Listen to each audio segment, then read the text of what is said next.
So what's up, YouTube? Welcome back to my channel, guys. I am David. On today's episode, we have to work on Shannon's car. She drives a BMW, this is a 2011 328i with xDrive.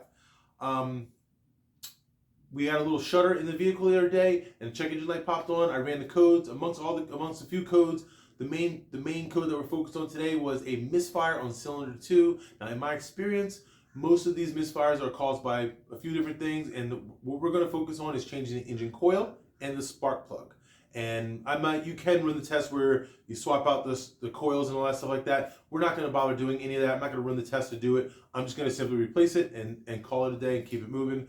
Also, full disclosure, typically I replace all of the coils and all of the spark plugs, but we're looking to put as little money into the vehicle right now as possible. I think we're going to be trading it in for something different because we have our third child is here. She's almost a month old as of this recording. If you follow the channel, you know I just had a child. If you don't, what's up, guys? Welcome to the channel. I have a daughter. She's almost 12, almost a full month old as of this recording. But we can't fit all the children into this vehicle no more. We love the car, but we just can't fit all the kids into it. We can only fit them in my car, and that's going to form an issue during certain times where, you know, she needs to take the kids and she doesn't like driving my truck, and, you know, song and dance. So anyway, let's go ahead and jump right into this, guys, and let's go ahead and pull this guy apart and get that spark plug and engine coil replaced. So first of the back, guys, we have 1, 2, 3, 4, 5. We have 6 8mm to take off for the cabin air filter. He's got to go and get those off. Mine is already missing a bunch. Obviously, somebody's worked on the car before, so we're missing a bunch on this one to begin with, but we'll get them off.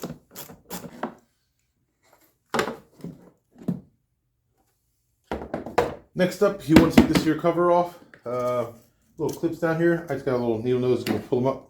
You can take a plier, wherever you got on hand. This happened to be the first thing I turned around and grabbed.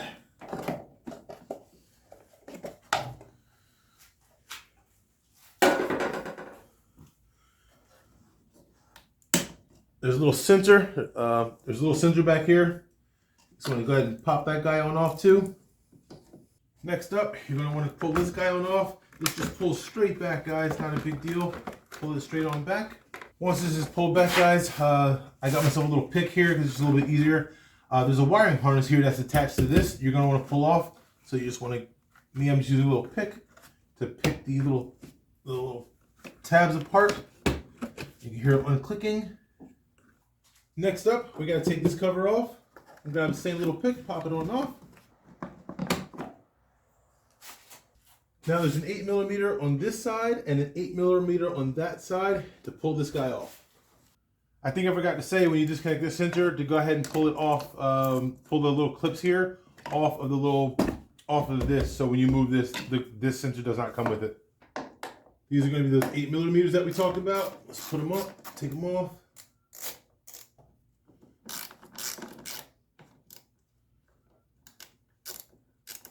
All right, so next up the back, we're gonna pull this guy off. Just drop the harness out of here. There's a couple little plastic little tabs. You'll see them when you're trying to pull it out. Just move them out of the groove.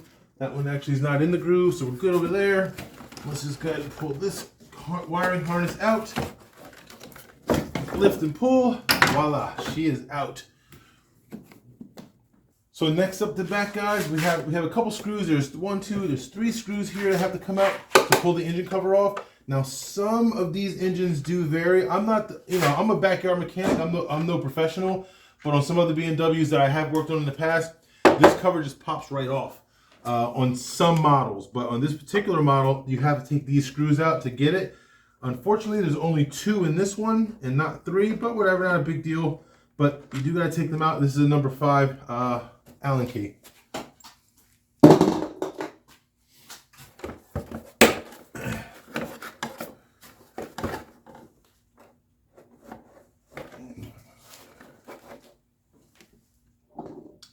Oh, my bad. I missed one in that back corner, guys. So there is one in this back corner that has to come out also.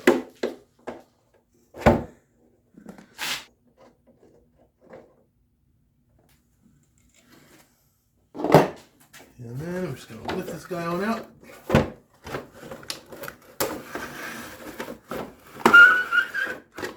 Voila. All right, so now the engine cover is out of the way. This is going to be number 2 right here for me personally. And we're just gonna go ahead and pull this little lever on up.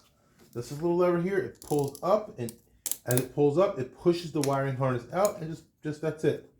And pop it on out. Just that simple. Hope you guys can see that. My strategy to getting that out is just twist and pull. That's it, our number 2.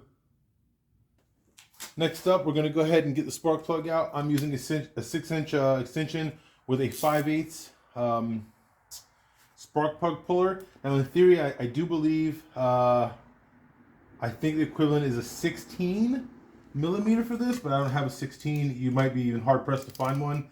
But I don't have one, so I'm just using what I do have. And take your time, just pull it on out.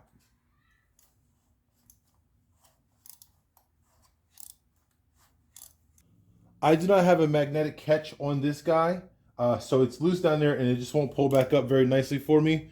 So I do have a little magnet. Voila. By looking at this, there's a lot of oil on this guy. So odds are, I know this car is leaking oil, but odds are the valve cover is probably no good and it's leaking in, is what I would think. If anybody's watching this video and knows better than me, drop a comment below. Let's all learn together. All right, now we're just going to put everything back in. We're just going to pretty much reverse the install here, or the uninstall to reinstall everything.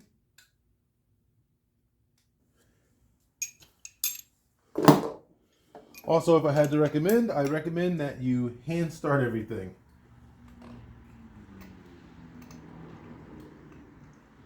Because if you cross thread one of these, it's just not going to be fun.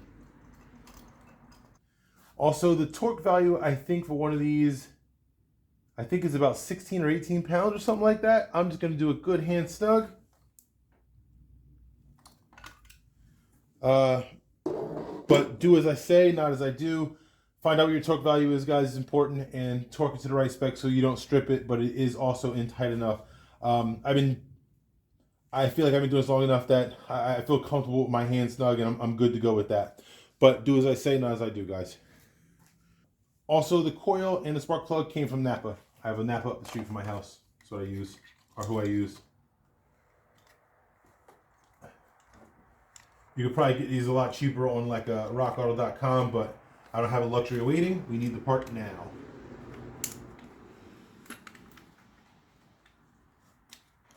All right, that's it, guys. Spark plug 2 and coil 2 have been done. Now we're just gonna put everything back together, start it up, and cross our fingers that it works.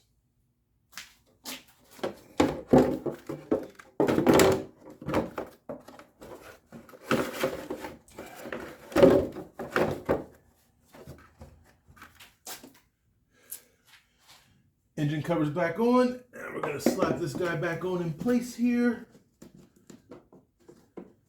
There we go, make sure all seals are good there. Put this back. Once you get this guy in place, it's just a little action like this here. It kind of just pops in, steering spots. It just kind of pops in. Put your clips back on, make sure your wiring harness is buttoned in, and put your 8 millimeters back in on either side.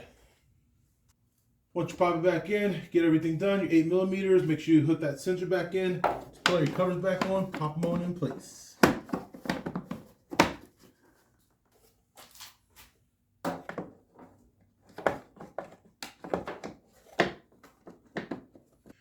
All right, next up the bat, we're gonna throw on the cabin filter. Now, when I was handling it, I actually snapped off one of my tabs here by mistake. Not a big deal. It is what it is. Now I'm going to say this from my experience. If this does not just fit and pop back on, you have to take this back off because you probably didn't put this plate on right. So if you're having an issue trying to fit this cabin filter back on, you didn't put something back on right. It should not be a fight to put it back on. It should just simply, as you just saw it, pop right back in. Like I said, unfortunately, when I was handling it, I broke one of my tabs.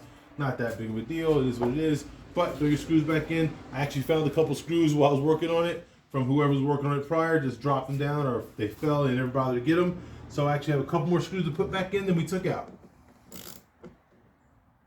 All right, so that's back snug in place. We're just going to simply pop this guy back into the groove here. There we go. Slide it back in, line it on up, line it on up. Lined up, lined up, lined up. And push it back on there.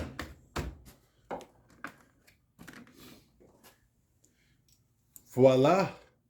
Number 2 coil replaced. Now, if you have other coils to replace and spark plugs replace, you know, rinse and repeat for the same, guys. It's all the same after that. I mean, once you get in there, they're all right there, and you can get after it. For the record, I don't know if I mentioned this. This is a 3-liter, 6-cylinder. It might be a little late in the game to say that, but odds are if you're watching this video, you just need to know how to do one of the coils anyway. But, or maybe you follow my channel and just checking out what I'm doing and hanging out with me. So, 3-liter, 6-cylinder. Let's start it up. Hope it runs.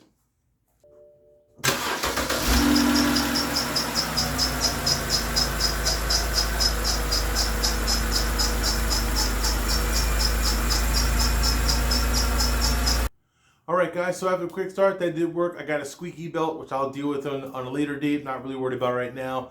Once again, I don't want to put too much money into this vehicle at all. And the squeaky belt, it's actually been squeaking for a while, but once it warms up, it does stop. So once you get up the street, it stops squeaking, and don't want to put any more time and effort than I have to into this car. If Shannon decides she wants to keep the car, then I will go ahead and address and deal with all the problems, and I will take you guys with me for that journey.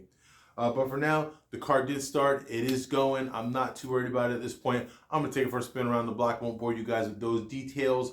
But on the off chance you're actually checking out the headlamp, Shannon just picked it up for me. She got it on some daily deals and steals or something like that on a Facebook group she's into, and it cost $20. Actually, it cost less than $20. I think it was like $15 or something like that. So she saw it and she's like, "Hey, do you want one?" I was like, "Yes, I do," because I was telling her I wanted a new headlamp, and I gotta say, the thing's pretty nice. I don't like the fit here if I had to be critical about it, because it doesn't flex. Like, this isn't very flexible, this band right here. The actual LED strip that goes across, it does not flex with your head. It's one band, and if your head fits it, it fits. If not, it kind of, so it's a little weird in that fashion, but I do enjoy, I mean, it definitely puts light everywhere while I was working on the car. It worked out really, really well. So if I have to live with the fact that it doesn't flex a little bit, I can live with that. I didn't use this part of the light at all because I just wanted to use the band. And also it has that wave technology that if you turn it on, I don't want to blind you guys. Oops, sorry. Jesus. Maybe here. Oh, turn this on. Right here, like, I don't know. If you wave in front of it, it turns on and off, which is pretty cool. I didn't really use that feature either, because as you're like doing this or doing that, it cuts on and off. Like, because anything that goes in front of it as a sensor, it cuts on and off. So I left the wave feature part of it off and just turned the headlamp itself on. It's a rechargeable battery pack. Awesome. I don't even know who it's made by to actually, and I'm not really trying to promote this particular product per se, but if anybody's curious about do these little light bands work, I think it worked out really well personally. And also, it's a little cold out. I have my heated vest on. If anybody who's following my channel knows that I got a heated vest for Christmas. And you see it's on its top setting right now. So it's plenty cold out here. It's 32 degrees and my back is sweating. So this thing definitely keeps you warm. I give it a 2 thumbs up, and Shannon did pick this up from the Home Depot. These aren't sponsored links, but if you're following my channel, you know I got the heated vest. And if you're not following my channel, what are you waiting for, guys? Follow the channel, like, subscribe, all of those fun things for me, guys. The headlamp, once again, not promoted, but if anybody's, is curious about these little bars, just be mindful that if you buy one, see if you can get one where the band itself flexes, because it might help out a little bit better. Anyway, enough of me running on at the mouth here. I'm going to end this video right here, guys. Thanks for hanging out with me. As always, if you got any questions, drop them in the comments below. Don't forget to like, share, subscribe, just do all of those fun things for me, guys. We already know what they all are. So thank you very much for hanging out with me, guys. We're going to catch you on the next video. And as always, 2 things. Do not forget to take the time to enjoy what you do. And don't forget, work does not do itself. So don't be afraid to get out there and get after it.